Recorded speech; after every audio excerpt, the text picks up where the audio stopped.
motherfucking 3. You niggas can't fuck with the M.O.B. 1, 2, motherfucking 3. You niggas can't fuck with the M.O.B. This is get so rock music, bitch.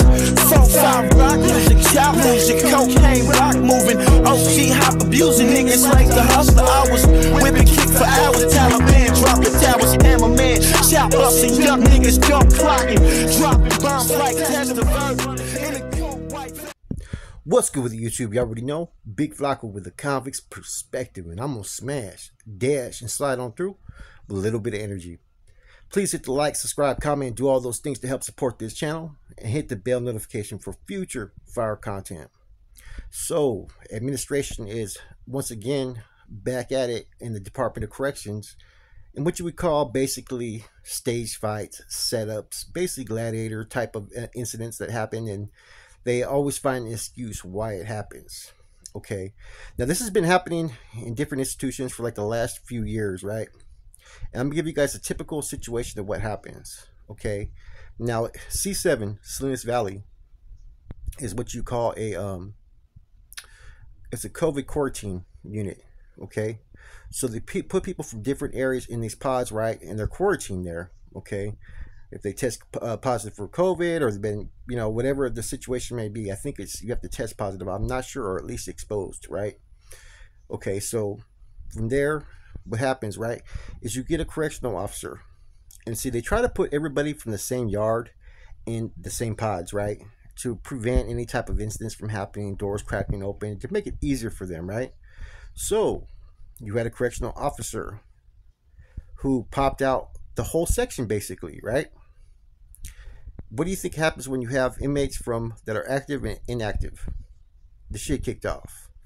Apparently there was at least 9 people involved that I'm hearing. They were mainly from either A yard or B yard, right? I don't know if there's anybody from C yard. I think it was the two of them I know were active for sure were 2 blacks, and there was I'm hearing Mexicans. I'm hearing different stories from that was Bices and blacks on the SNY side, but technically no, it wasn't. It was Bices and blacks, or Mexicans and blacks, active and inactive, in a pod in the quarantine unit on C yard. Which, you know, they've had a lot of incidents over there in Salinas Valley. They had the door was popped open, people ran up in there. They had another incident in January where the same thing happened. And what they're trying to sit there and claim is that, oh, I thought everybody was from the same yard. You know, as a correctional officer, you're supposed to do your you know, read your summary, your report, get to know your building. Especially as a gunner, you're supposed to know who's who in every single cell. That's why I'm not buying this story, the excuse that they're giving. I'm not buying it at all, because when you come into work, usually you get a little update of what's been going on in the facility, the yard, and you know your building to a T. You know if you have actives and inactives. You know if they're inactives in a pod. You know all this stuff. There's no way that you don't understand that. You're going to be given all this information, right, in your daily logs, your reports, and whatnot. So for that excuse to being used, this is just a typical tactic by Department of Corrections. Once again, staging fucking basically battle scenes. Now, I don't know the casualties, if there was any but seriously hurt. I don't know if weapons were involved, you know, but, you know, a little minor scuffle happened, you know, over this weekend. And then Saturday, you also had an inmate that stabbed his cellie at the same institution. So there's a lot of shit going on. And let's go back to where the Green Wall all started. The Green Wall all started basically in Salinas Valley. And just because they've been exposed does not mean that there's not old school rogue officers who still follow in their same footsteps and do the things that they do, right? A lot of people transferred out to other institutions once they were exposed have returned to Salinas Valley, believe it or not. Now, the incident that I'm talking about, it may sound, you know, small to many of you listeners out there, right? But this is going on all the time. And this is basically the same type of situation that was happening when they did have the Gladiator days, except for they were putting you out there in the yard and they would release a group that they knew you weren't going to get along with out there at the same time, you know? At first, the rumors I was hearing was that it was happening on the PCR, but no, that's not what I'm hearing. People assumed everybody was from A yard in that pod, and that's why the rumor that's being put out there was, oh yeah, A yard got off. No, it was mixed people in that pod. See, at Salinas Valley, the only I think 100% the whole yard is SNY would be a yard, and they call that out like an honorary yard, which means you have to be on good behavior to be put there, basically. Now you have D yard, which is a little bit of everything, triple CMS, EOP, I believe, and I think you also have SNYs over there too as well, which a lot of crazy shit happens over there in them EOP, triple CMS level 4 yards. Trust me, some crazy shit happens on those yards.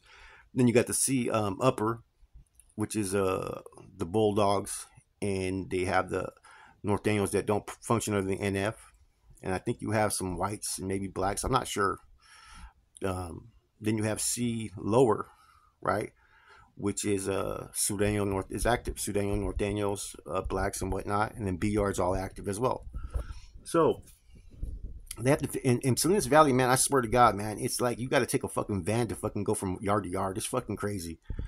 I've had the courtesy parole from there like 3 times back in the days.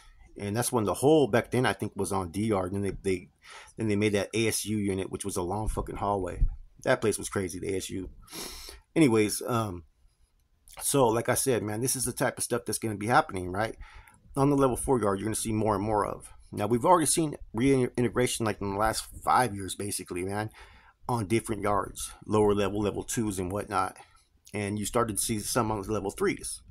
Now, you never know what the Department of Corrections is going to do from one day to the next. You never know what type of tactic they have, what their plan of procedures are. Nothing, man.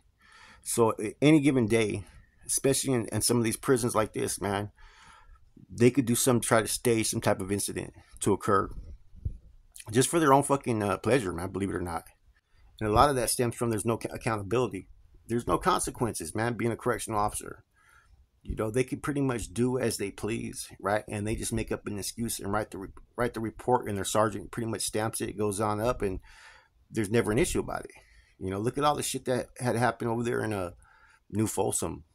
You know, there's a lot of question marks about the correctional officers over there.